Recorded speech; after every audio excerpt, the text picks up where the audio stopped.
지금까지 바울 사도는 로마인에 보낸 편지, 로마서의 말씀을 통해서 유대인이나 헬라인이나 모든 사람은 다 죄인이다 하는 것을 논증했습니다.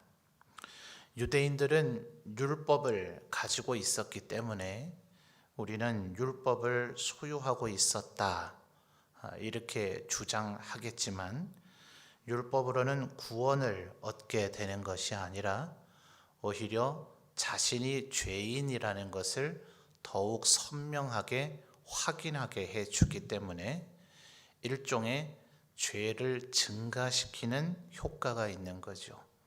그러니까 율법이 없는 사람들은 죄가 없다 이런 개념이 아니라 그들은 죄가 죄인지 자체를 모르는 거죠. 그러니까 모르기 때문에 자신의 죄가 지금 얼마인가 하는 것을 집계하고 통계내기가 어려움이 있을 거예요. 그들의 사고 방식 속에서는요. 그러나 유대인들이 율법이 있음으로 인해서 그로 인해 구원을 받게 된 것이 아니라 실상은 그 율법의 잣대에 비추어서 내가 얼마나 죄인인가 라는 것을 확인할 수 있어야 되는데, 유대인들이 일종의 자가당착이라 그러죠. 스스로 착각에 빠진 것이 뭐냐 하면 자기들이 율법을 지키고 있지 않는데도 불구하고 마치 율법을 지킨 것과 같은 그런 착각 속에 빠진 거죠. 예를 들어 이럴 수 있잖아요. 저도 가끔 그렇지 않은가 이제 스스로에게 반성을 해보는데, 꼭 필요한 좋은 책이 출판되었다 그러면 그 책을 조금 비싼 가격이라도 무리를 해서 구입을 합니다. 그 책이 택배로 도착을 해서 개봉을 해서 첫 페이지에다가 제 이름을 쓰고 하면 아직 한 페이지도 안 읽었잖아요, 그죠? 근데 꼭 다 읽은 것 같은 뿌듯함이 있어요.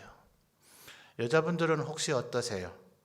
굉장히 아름답고 이쁜 연예인이 입었던 옷이래더라 그러면 혹시 사이즈가 맞다 싶으면 한번 구입해서 저 옷을 사면 나도 저렇게 이쁘려니 해서 한번 입어 보시지 않습니까? 근데 가끔 인터넷 SNS에 보면 같은 옷 다른 느낌 이런 대조 사진이 올라와 있어요. 분명히 똑같은 회사, 똑같은 그 사람이 만든 옷인데도 누가 입느냐에 따라서 느낌은 영 달라지더라고요. 옷을 산다고 해서 내가 아름다워지는 게 아니고요. 책을 산다고 해서 그 책의 내용이 내 머릿속에 자동으로 주입되는 것이 아니고요. 율법을 듣고 가지고 소유하고 있었다 하더라도 그것으로 말미암아 우리가 구원을 받게 되는 것이 아니라 실상은 내가 얼마나 죄인인가 하는 것을 깨달았으면 차라리 다행인 거죠. 율법이 있는데도 불구하고 죄인인 것조차도 깨닫지 못했으니 실상은 이방인들보다 유대인들의 죄가 더 크다 할 것입니다. 그래서 바울 사도는 유대인이나 헬라인이나 이방인이나 야만이나 하여튼 누구를 막론하고 3장 23절에서 논증하기를 이 세상에 태어난 모든 사람은 궁극적으로 죄인이다 그랬습니다. 그렇다면 이들이 하나님 앞에 전혀 구원받을 길이 없는가? 3장 21절에서 22절 어간에서 바울 사도는 율법이 아닌 하나님의 의, 자 22절 3장 22절입니다. 다시 한번 같이 확인해 볼까요? 오늘 말씀을 이해하는 중대한 키이기 때문에 복습을 좀 할 필요가 있는 거예요. 3장 22절 같이 읽겠습니다. 곧 예수 그리스도를 믿음으로 말미암아 모든 믿는 자에게 미치는 하나님의 의인이 차별이 없느니라. 아멘. 자, 이 믿음은 유대인에게만 적용이 됩니까? 이방인에게도 적용이 됩니까? 이방인에게도 적용이 되죠. 그러면 지금까지 1장에서 3장까지 바울 사도의 논증의 틀로 이해한다면 율법이 있는 사람에게만 적용이 됩니까? 율법이 없었던 사람에게도 적용이 됩니까? 율법이 없었던 사람에게도 적용이 되죠? 그죠? 방금 전에도 말씀하셨듯이 여러분이 스스로 답하셨잖아요. 이 믿음은 유대인에게만 적용되는 것이 아니라 이방인에게도 적용이 되는, 예수 그리스도만 믿으면 구원 얻는다는 하나님의 의이니까. 유대인은 다른 말로 하면 로마서 1, 2, 3장에서의 논지는 뭐였어요? 유대인은 스스로 생각하기를 나는 율법이 있는 자다. 이방인들은 그런 얘기를 관심도 없고 하지도 않겠죠. 그러나 유대인들이 이방인을 향해 말하기를 너희는 율법이 없는 자다 이렇게 말하곤 했으니, 그 말을 그대로 뒤바꿔버리면 유대인이나 이방인이나 예수 그리스도를 믿는 믿음으로 말미암아 구원을 얻게 된다면 율법이 있는 자나 율법이 없는 자나 오직 무엇으로요? 오직 믿음으로 말미암는 하나님의 의, 하나님 앞에 구원을 얻게 된다 하는 겁니다. 그래서 오늘 우리가 읽은 단락은 바로 바울 사도의 그 논리를 지금 증명하고 있는 거예요. 두 인물이 1절에서 8절까지의 본문 가운데서 나타나죠. 2절과 3절에서 1절부터 거론되네요. 누구를 얘기하고 있습니까? 아브라함이죠. 자, 아브라함 한 명은 이분만으로도 이 바울 사도의 논지는 이미 90% 이상 증명이 된다고 해도 과언이 아닐 거예요. 자, 여러분, 아브라함은 율법이 있었던 자입니까? 율법이 없었던 자입니까? 헷갈리세요? 율법은 아브라함의 400년도 훨씬 더 지난 후의 후손인 모세 때의 시내산에서 주어지죠. 그러니까 아브라함이 하나님께서 허락하신 수명을 다하고 이 세상의 삶을 마감하고 돌아가실 때까지 아브라함은 율법이라는 소위 십계명으로 대표되어지는 시내산에서 이스라엘 백성들에게 주신 그 율법을 아브라함은 듣거나 본 적이 있어요? 없어요? 없어요. 그러니까 아브라함은 율법이 그런 개념에서 율법을 무시하는 사람이다, 율법 같은 건 아예 지킬 생각이 없는 사람이다, 이런 개념이 아니에요. 그런 개념이 아닌 율법이 있었던 분이에요? 없었던 분이에요? 없었던 분인 거죠. 그리고 6절, 7절, 8절에서 거론되는 6절에 이름이 나오죠. 그 유명한 왕 누굽니까? 다윗이죠. 다윗은 모세 여호수아 때로부터 수백 년 뒤에 출현한 왕이니까 율법이 이때는 있었어요? 없었어요? 있었죠. 그러니까 지금 바울 사도의 논증을 필요로 해서 구약 율법에 두세 사람의 증인이 있으면, 또 혹은 증거가 있으면 그것은 참으로 채택된다.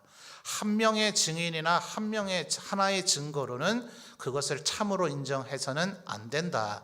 혹여라도 억울한 자가 생길 수가 있기 때문이라. 이렇게 신명기에서 구약 율법에서 규정을 해 주었죠. 그래서 바울 사도는 그 논지에 따라서 지금 두 사람의 증거, 사례로서 자기가 주장하는 율법으로 구원 얻는 것이 아니라 하나님의 새로운 한 의인 예수 그리스도를 믿는 믿음으로 말미암아 구원을 얻게 된다는 사례로 지금 논증을 하는 겁니다. 근데 아브라함은 얼마나 적합한 인물이에요.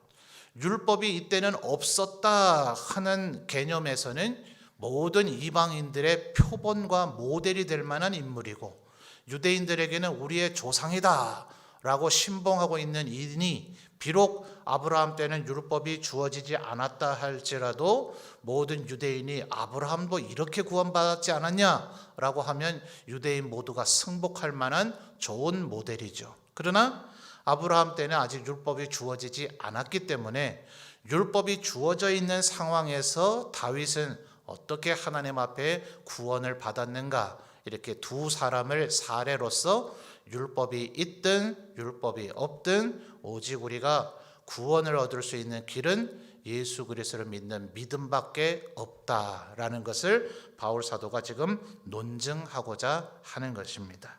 자, 3절을 다시 주목해서 보시죠.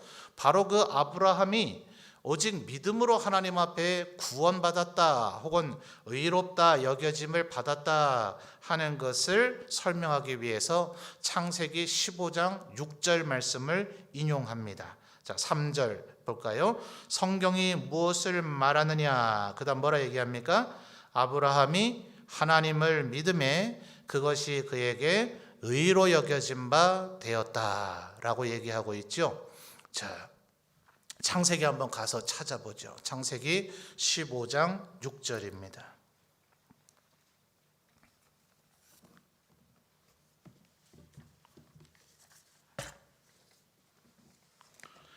창세기 15장 6절.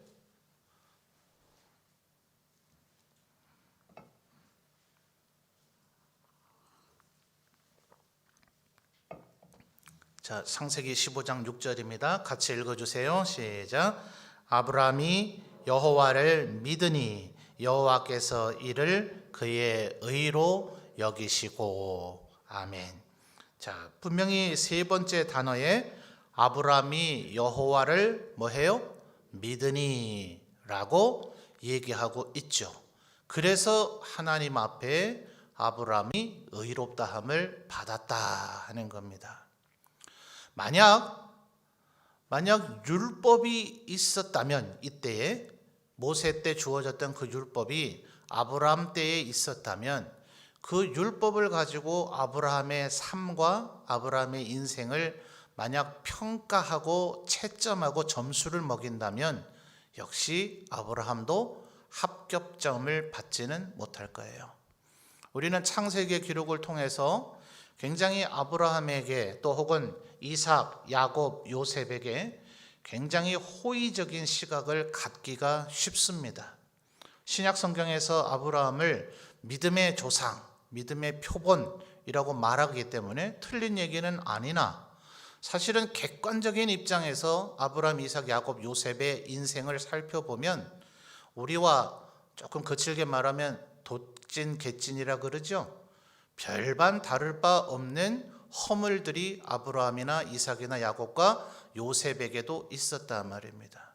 역시나 율법의 잣대로 들이대면 아브라함도 구원받을 만한 그런 존재는 못 돼요. 3장 23절에서 얘기하는 그 로마서 3장 23절의 얘기에는 아브라함, 이삭, 야곱, 요셉은 제외, 그들은 빼고 그 외의 모든 인간이 죄를 범해서 하나님의 영광에 이르지 못했다라고 말하고 있지 않다는 것을 기억해야 됩니다. 히브리서 11장에 얘기되어지고 있는 대로 믿음의 사람들이라 불려지는 이들도 허물과 죄가 전혀 없었느냐? 그렇지 않단 말이에요. 근데 그들에게 있는 것이 무엇인가? 죄가 있느냐의 문제가 아니라 그들에게 있었던 것, 남들에게는 없었는데 그들에게 있었던 것이 무엇이냐? 바울 사도는 지금 그게 뭐라는 거예요? 그게 바로 믿음이더라 하는 거예요. 여러분, 아브라함이 지금 15장 6절에 하나님으로부터 아브라함이 여호와를 믿으니 라는 지금 평가를 받고 있습니다만 그 앞뒤 구절들을 한번 살펴보면 이게 아브라함이 완벽한 마치 모든 율법을 준수한 듯한 그런 사람은 아니란 말이에요. 자, 15장 1절을 보시면 하나님께서 아브라함에게 나타나셔서 15장 1절 이후에 여호와의 말씀이 환상 중에 아브라함에게 임하여 이르시되 아브라함아 두려워하지 말라 나는 네 방패요 너의 지극히 큰 상급이니라 이렇게 얘기하고 계시죠. 하나님께서 지금 아브라함에게 내가 너의 방패가 되어 주겠다라고 얘기하고 있어요. 자, 왜 그럴까요?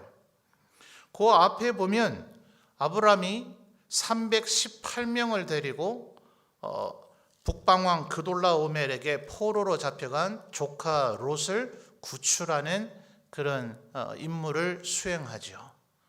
여러분, 이 그돌라오멜이 어떤 사람이었어요?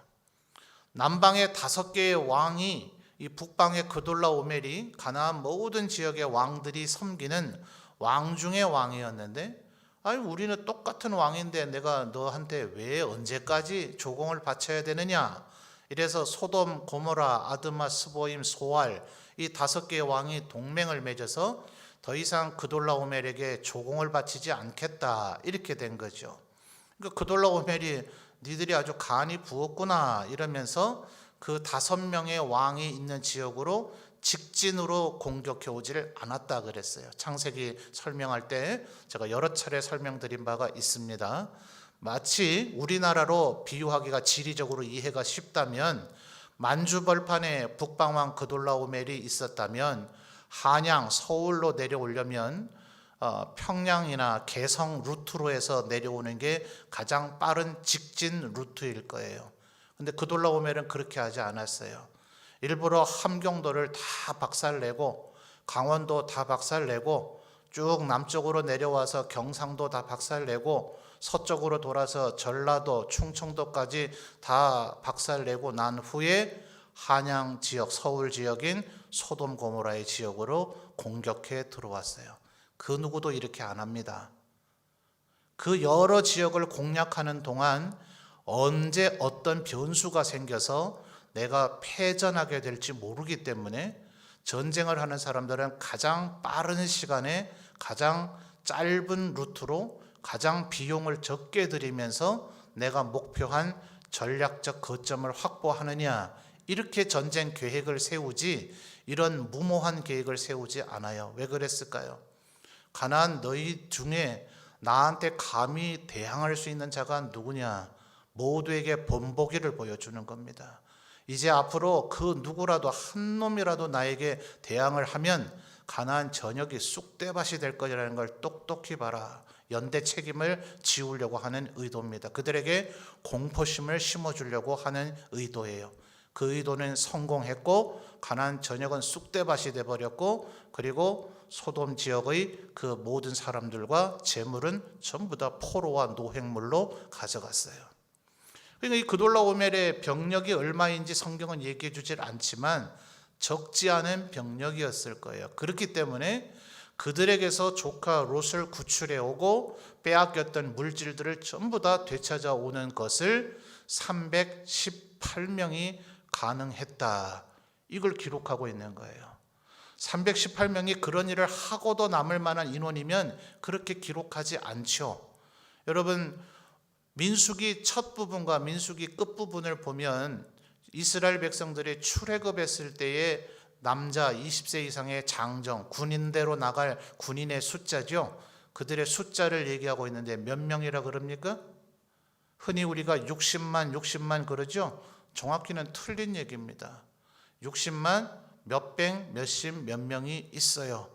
거의 318명과 비슷한 숫자입니다. 근데 우리는 그까지 숫자쯤은 기억하지 않습니다. 그냥 앞에 있는 60만만 기억합니다. 왜냐하면 군대가 60만 정도쯤 되면 몇백, 몇십, 몇 명쯤은 생략하거나 무시해도 아무런 차이가 없기 때문에요. 근데 아브라함은 왜 318명이라고 정확한 한 명 단위의 인원까지 기록을 할까요? 이건 도저히 318명으로는 구출해 올 수가 없는 일이었기 때문에 그래요. 자, 그러고 나니 아브라함의 마음에 이제 아주 뿌듯한, 이 온 세상에 누가 과연 나에게 덤빌 수 있을 것인가? 하나님이 나와 함께 계시니 누가 나와 싸워 이길 수 있을 것인가? 이렇게 말합니까? 그런 생각과 그런 말을 먹고 있었다면 15장 1절에서 하나님께서 나는 너의 방패다, 이런 얘기 안 하셨을 거예요. 15장 1절, 2절에 3절 그 어디에도 그 표현은 없지만 아브라함이 이제 두려운 거죠. 내가 믿음을 가지고 이 일을 벌이긴 했지만, 왜요? 무슨 일 때문에요? 하나님께서 약속하셨죠. 내가 너에게 복을 줄 것이다. 너를 축복하는 자는 덩달아 축복을 받을 것이고 너를 저주하는 자는 내가 저주할 것이다. 아브라함은 그 사례를 분명히 봤죠.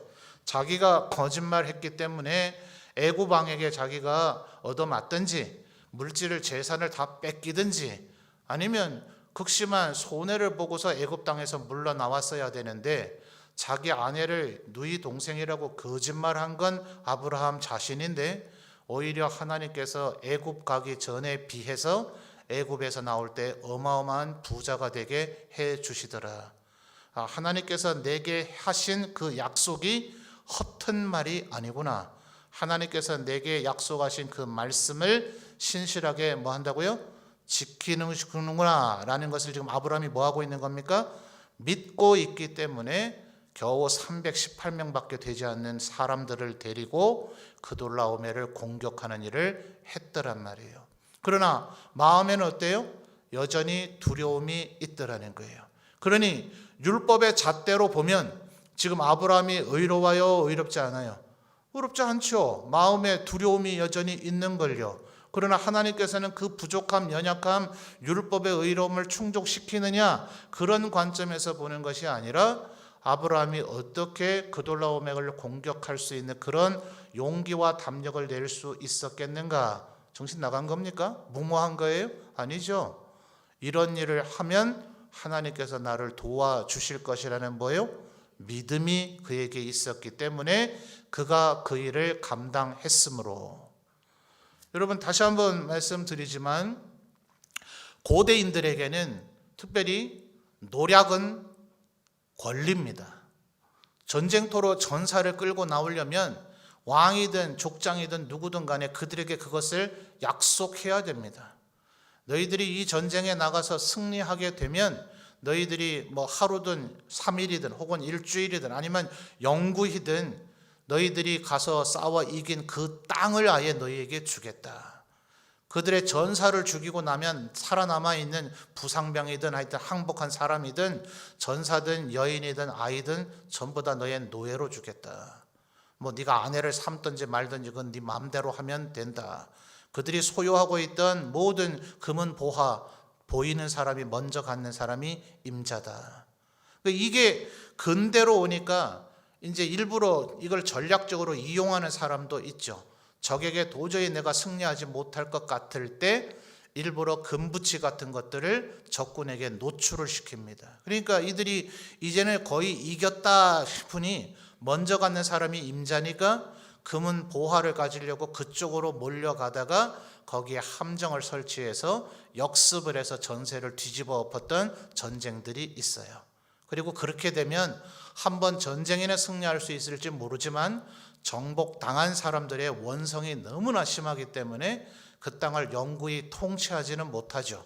노략질하고 물러가는 것은 될지 모르지만 양 진영과는 철저히 원수가 될 것이고 두 지역을 통합한 거대한 나라 건설은 못할 거예요. 그래서 근대의 군대에서는 이걸 철저하게 금지합니다. 그러나 구약 성경이 신약 성경까지 기록되어 있는 이 성경 시대에는 노략질은 기본 상식이고 권리이고 보장해줘야 될 일입니다. 그런데 14장 17절부터 24절까지를 보십시오.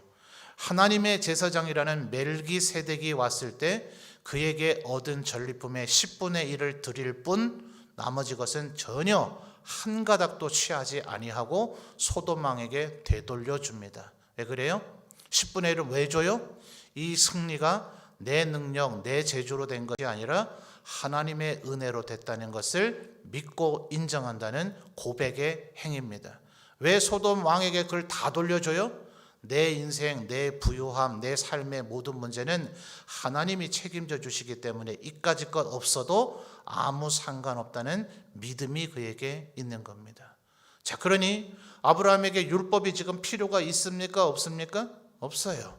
율법이 없었어도 하나님을 향한 온전한 믿음이 있으면 하나님께서 그 믿음으로 인해서 아브라함을 뭐라고 여기시더라고요? 의로 여기신다. 물론 이 믿음은 한번 생겨지고 난 이후에 정지된 상태로 그대로 있지 않습니다. 지금 15장의 아브라함의 믿음이 이것으로 완성되고 끝은 아닙니다. 믿음은 계속해서 자라나야 됩니다. 그래서 에베소서 2장에서 얘기하시는 하나님께서 우리가 구원 얻을 믿음은 은혜의 선물로 우리에게 거저 주시지만 똑같은 바울 사도가 말하기를 고린도전서 12장에서 하나님 앞에 능력 있게 살아가기 위한 은사적인 믿음은 간절히 기도할 때에 어떤 이에게는 방언 행함을, 어떤 이들에게는 병 고치는 것을, 어떤 이들에게는 방언을 통역함을, 어떤 이에게는 믿음을 은사로 주신다라고 얘기하셨어요. 그러니 이제는 우리가 이해하고 알아야 되는 것은 구원 얻는 믿음과 은사적인 믿음은 다르기 때문에 우리가 구원 얻는 믿음이 이미 나에게 있으니 이것으로 족하다, 이것으로 완성이다 이래서는 안 되겠으나 우리가 현재 지금 로마서를 통해서 탐구하며 알아야 되는 것은 뭡니까? 율법으로는 구원 얻지를 못한다. 행위나 의로움으로 이룰 수는 없다. 오직 하나님을 믿는 그 심령, 믿음 있는 그 마음이 될 때 하나님께서 그에게 긍휼과 은혜를 베푸시고 그를 의롭다고 인정하실 것이다. 자, 지금 이제 바울 사도는 조금씩 하나님 앞에 이제 믿음을 이제 소개해 나가고 있는 겁니다. 이 믿음이 이제 5장으로 넘어가게 되면서 어떻게 예수 그리스도의 십자가의 보혈의 은혜로 말미암아 우리에게 주어지게 되는지를 차근차근 설명합니다만 지금 4장의 단계에서는 뭐예요? 율법으로는 안 되고 오직 믿음으로만 되는 것이다 라는 것을 지금 이해시키고 있는 겁니다. 자, 로마서 4장으로 다시 한번 이제 돌아오시죠.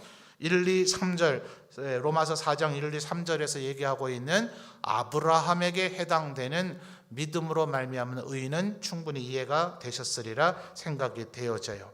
자, 6, 7, 8절에 언급되고 있는 다윗 율법에 있는 가운데서 있는 이 상태에서는 무엇으로 의로움을 여기게 됐는가?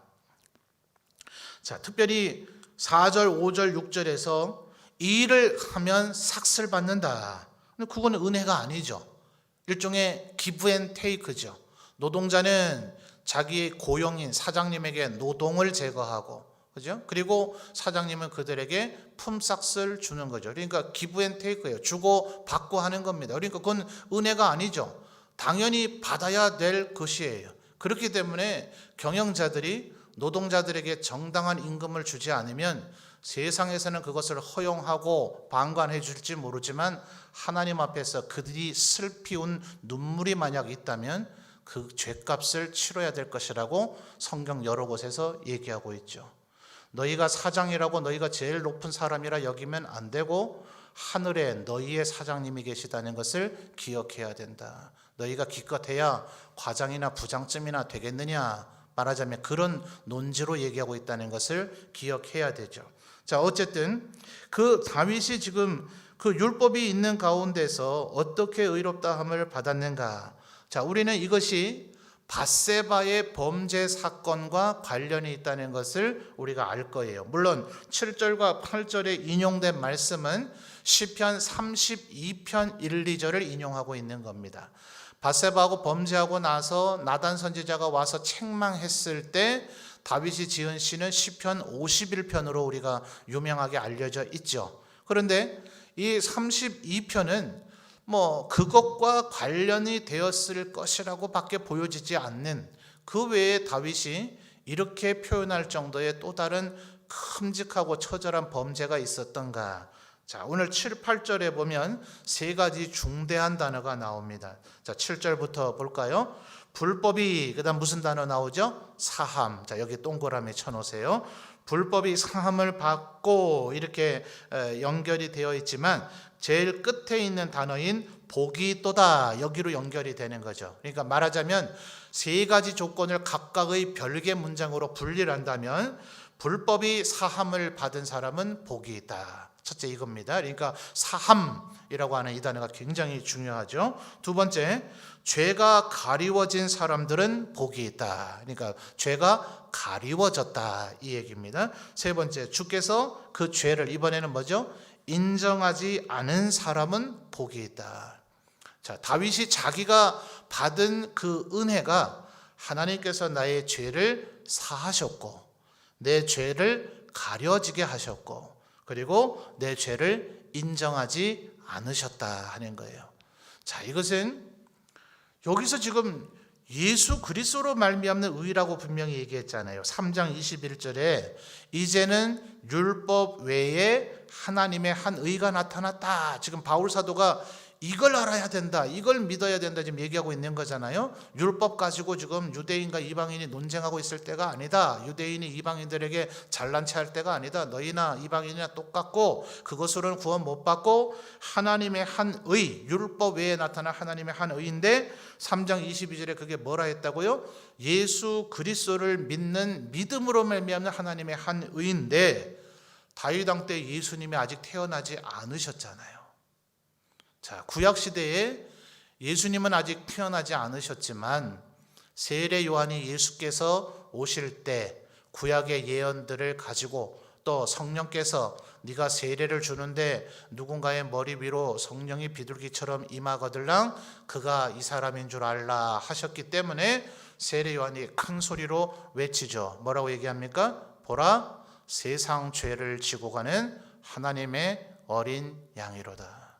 자, 이 하나님의 어린 양이라고 하는 이 개념은 도대체 어디에서 나왔을까요? 우리한테는 부연 설명이 필요할지 모르지만 유대인들에겐 구태여 설명이 필요하지 않은 거죠. 그들의 죄를 씻기 위해서 속죄제를 드릴 때마다 바쳐야 되는 양, 흠 없고 1년 된 순양을 드리라. 율법 레위기에서 규정을 해놓으셨죠. 또 하나님 앞에서 거룩하고 의로운 삶을 살기 위해서 번제를 드려야 될 때 제물로 드려야 했던 양, 하나님의 어린 양이죠.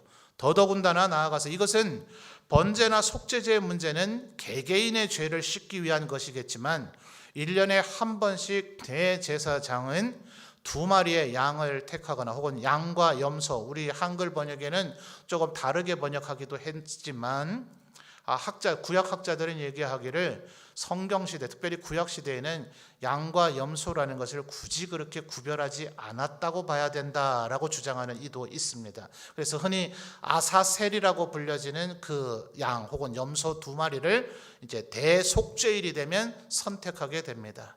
한 마리는 풀어서 광야로 보내게 되고 한 마리는 온 이스라엘의 민족의 죄를 씻기 위해서 잡아서 제물로 드리는데 이때 중대한 것이 있습니다. 이 제물을 잡은 어린 양의 피를 성막 시절 혹은 성전 시절에 입구에서부터 처음 들어가면 성소가 나타나죠. 맞습니까? 성소 안에는 분향단이 있고 다윗의 등대 메노라라는 것이 있고 이스라엘 12지파를 상징하는 진설병이 있어요. 성소 영역을 들어가서 더 안쪽으로, 거기 못 들어가죠.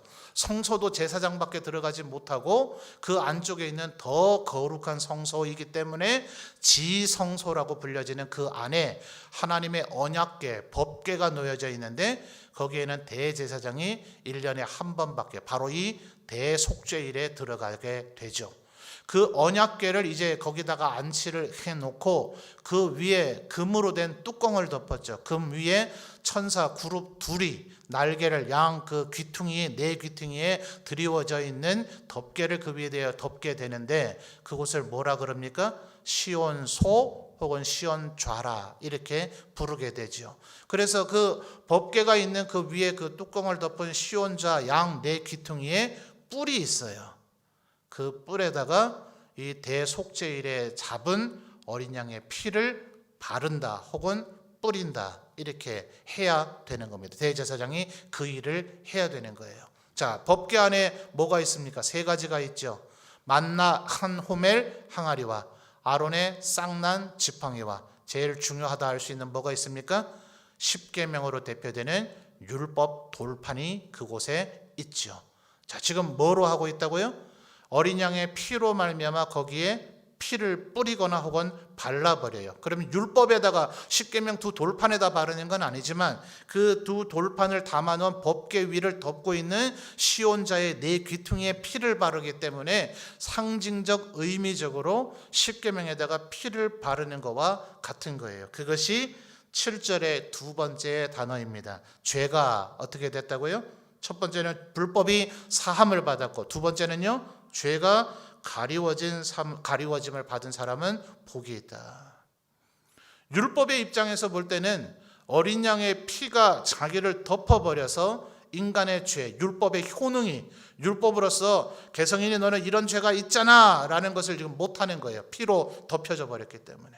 그래서 율법이 나의 죄를 바라보려고 하면 내 죄는 율법에게 마치 가리워졌기 때문에 율법이 나의 죄를 판독해내지를 못하니 어떤 죄, 어떤 율법을 범했으니 이 죄, 이 율법을 범했으니 이 죄라고 말할 수가 없기 때문에 내 죄는 마치 가리워진 것과 같은 거예요. 무엇으로 그렇게 된다고요? 어린 양의 피로 그렇게 된단 말입니다. 그러니까 지금 사실은 바울 사도가 구약의 그 율법의 모든 제도, 자, 이것은 우리 로마서의 말씀을 제대로 이해하려면 구약 레위기도 좀 어느 정도 아셔야 되고, 그리고 히브리서 전체에 대해서 좀 아셔야 돼요. 히브리서 전체가 구약의 그 율법의 제도가 가장 아론은 계열의 대제사장과는 비교할 수도 없는 제사장이 예수님이시고, 그리고 그 어떤 어린 양보다 더 탁월한 온 인류에게 영단번으로서 영원히, 그리고 단 한 번으로서 모든 인류에게, 과거와 현재와 미래의 모든 인류에게 효력을 미치는 가장 완벽한 제물이신 바로 그분이 예수님이시다. 그걸 지금 논증하는 게 히브리서거든요. 그래서 사실은 신약 27권 가운데 히브리서는 정확히 저자가 누구인가를 알지 못하지만, 이런 측면에서 볼 때 아마도 바울이 아니겠는가. 가장 유력한 후보 중에 하나가 바울입니다. 바로 레위기를 재해석한 것이 히브리서이고, 그 히브리서적인 재해석으로 말미암아 우리가 믿음으로 말미암아 구원 얻는다는 이 논리를 이해할 수 있는 게 바로 로마서거든요. 그리고 동시에 그런 대속죄제를 하기 위한 제사를 하기 전에 일반 속죄제와 번제를 드리게 될 때 그 성전 뜰, 거기에 번제단이 있잖아요. 거기 바깥에서 제사를 드리고자 예물인 어린 양을 끌고 온 사람, 혹은 소를 가져오는 경우도 있습니다만, 가장 표본적인 모델과 대표성은 어린 양이죠. 그 어린 양을 가지고 온 사람은 어린 양의 머리 위에 손을 얹고 자기의 죄를 고백하고 토설합니다. 그래서 학자에 따라서 대제사장이나 제사장은 그것을 이렇게 지켜보고 집행을 할 뿐, 그 죄인만 손을 얹는다고 말하고 있는 학자도 있고, 죄인이 손을 짐승 머리 위에 얹으면 그 위에 제사장도 손을 포개서 얹어준다라고 얘기하는 이도 있는데, 그건 조금 보기에 따라서 그다지 중요한 문제는 아닙니다. 중요한 것은 죄인이 짐승의 머리에다가 손을 얹고 자기의 죄를 토설하면 하나님께서 그것을 어떻게 이해해 주시느냐 하면, 내 속에 있던 모든 죄가 이 짐승에게로 그대로 다 옮겨가는 거예요. 이것을 신학적인 좀 어려운 말로 전가라고 얘기합니다. 이 어린 양은 일개 제물에 불과하지만 히브리서에 지금 설명이 뭐라 그랬죠? 이 어린 양들과는 비교할 수 없는 하나님의 어린 양, 우리 모든 인류를 대속해주고 모든 인류에게 죄사함을 주시는 하나님의 어린 양이 그 절대적인 의로움이 서로 자리바꿔 마는 거예요. 내 죄는 양에게로 전가되어지고 예수 그리스도의 의로움이 나에게 전가가 되어져서 이 어린 양은 나 대신 죽음으로써 내 죄는 사라지고, 나는 예수 그리스도로 대표되어지는 이 어린 양의 의로움이 나에게 전가됐기 때문에 실질적으로는 내가 죄인이었었고, 죄인이라는 걸 나도 알고 온 천하가 다 알고 하나님도 알고 계시지만 나에게 의롭다고 선언을 해주시는 거예요. 그래서 내 죄는 이 어린 양에게로 전가되어지고, 어린 양의 의로움은 나에게로 전가됐기 때문에 내 죄는 7절의 첫 번째 단어 불법이 어떻게 됐어요? 사함을 받았단 말이에요. 그렇기 때문에 세 번째 단어, 주께서 그 죄를 이제는 인정하세요, 안 하세요? 인정하지 않는다. 근데 오직 뭘 할 때 이렇게 되는 겁니까? 예수 그리스도를 믿을 때. 도대체 그러면 다윗에게는 이것이 왜 주어졌느냐 하는 거예요. 여러분, 사울 왕과 다윗을 대조를 해보시면 알아요. 둘 다 죄는 막상막하예요. 사울이나 다윗이나 아주 죄 짓는 것들 잘했습니다. 오히려 다윗의 죄가 사울의 죄보다 부족하지 않아요. 그런데 사울은 어떻게 했어요? 아유, 나를 왜 죄인이라 그럽니까? 이런 건 누가 안 합니까? 어쩔 수 없었잖아요. 할 수밖에 없었어요. 온갖 핑계를 다 대죠.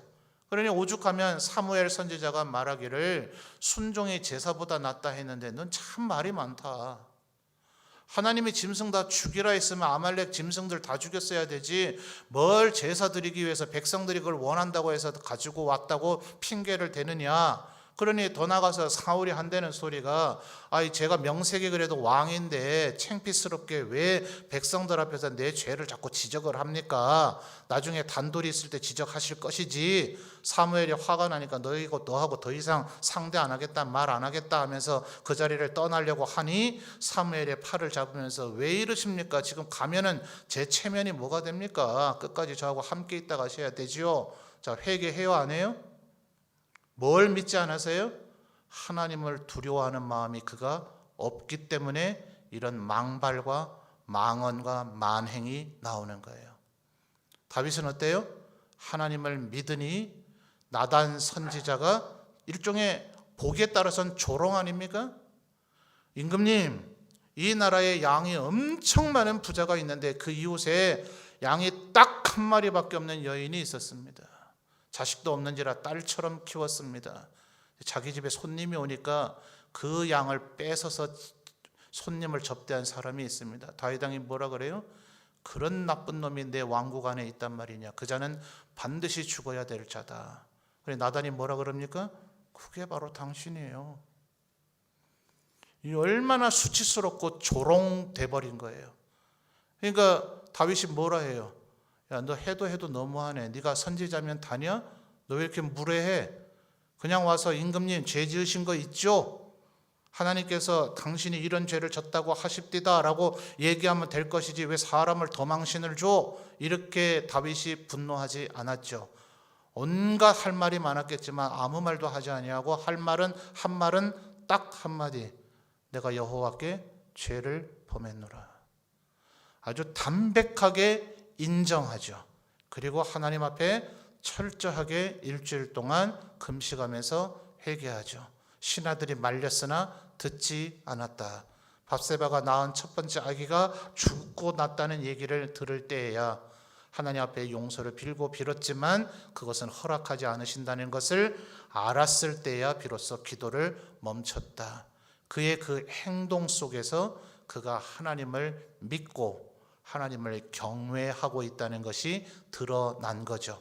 일순간적인 행동입니까? 아니요. 열왕기 1장을 보니 다윗 왕이 연세가 많아서 70세가 돼서 연로하시니 이제는 몸에 열기가 떨어져서 조금만 추워도 오한을 더 느낍니다. 신하들이 어느 나라나 고대에 좋지 않은 풍습이지만 그런 풍습이 있었죠. 젊은 사람은 피가 뜨거우니 젊은 여인을 품에 품고 주무시면 겨울에 추울 때 견디실 수 있을 것입니다. 근데 다윗은 품지 않았더라. 얼마나 하나님 앞에 이 일에 대한 철저한 회개가 있었으면 수십 년이 지난 후에도 그 이전 다윗이 아내가 얼마나 많아요. 사울에게 쫓겨다니는 동안에 이미 아내가 4명이에요. 어떤 이들은 비판적으로 그렇게 얘기합니다. 그 와중에 결혼할 생각이 드냐. 10몇 년 동안 지금 목숨의 위기를 걸고 살아야 되는 와중에 결혼은 다 하고 애는 다 낳고 이미 그때 6명인가 아주 굵직굵직한 대단한 왕자들을 그때 다 낳았죠. 그리고 나서도 또 사울의 딸을 되돌려 달라고 되찾아오고 그 뒤에도 또 다른 여인들을 탐했잖아요. 그러니 그런 면에서 다윗은 율법의 잣대로 하면 하나님 앞에 벌받아 마땅한 사람이죠. 그러나 그가 그 회개하는 모습 속에서 나타나는 하나님을 향한 경외하는, 하나님을 인정하기 때문에, 하나님을 믿기 때문에 주님 말씀하신 것처럼 너희의 육체를 죽일 수 있는 자를 두려워하지 말고 너희의 육체와 영혼을 구할 수도 있고 멸할 수도 있는 자를 두려워하라 하신 그 말씀처럼 다윗은 하나님이 그런 분인 줄을 믿었기 때문에 그는 죄의 사함을 받았고 죄가 가리워짐을 받았고 죄가 인정하지 아니하는 복을 받았더라 하는 겁니다. 지금 바울 사도가 논증하는 거죠. 율법이 있었든 없었든 우리가 구원받는 길은 오직 하나님 또 예수 그리스도를 온전히 믿는 것, 그것이 우리가 유일하게 구원을 받는 길이다. 또 더 상세한 믿음에 대한 그런 그 믿음이 도대체 뭐냐? 아직 아마 여러분 이미 오래 신앙생활 하신 분들은 다 알고 있는 내용이기는 하겠습니다만 지금 제 설교를 들으면서 조금 답답하게 여기는 분들도 있을 거예요. 왜 그 얘기만 하십니까? 왜 이런 얘기는 안 하십니까? 지금 로마서의 흐름이 그래요. 여러분이 지금 궁금해하고 답답해하는 거는 이제 뒷부분에서 조금씩 더 나올 거예요. 지금까지 바울 사도의 설명은 오직 율법으로는 안 되고 오직 하나님을 믿는 믿음만이 우리를 구원의 자리에 이룰 수 있다. 그러므로 여러분 율법을 다 기억하십니까? 십계명 암송하는 거 대단히 신앙생활에 중요하긴 하죠. 십계명 외에 구약, 레위기, 민수기, 신명기에 산재되어 있는 그 수많은 율법을 다 암송하고 기억하십니까? 사실 쉽지 않아요. 율법을 기억하든 못하든 하나님을 믿으면 우리는 구원받게 되어질 줄 믿습니다. 이 아브라함과 다윗의 삶의 자세를 기억하셔서 무엇이 믿음인가? 나도 이들처럼 하나님을 믿고 또 하나님을 경외하며 하나님을 섬기고 의지하며 그렇게 살아가리라 다시 한번 다짐하고 결단하시는 이 밤이 되시기를 바랍니다.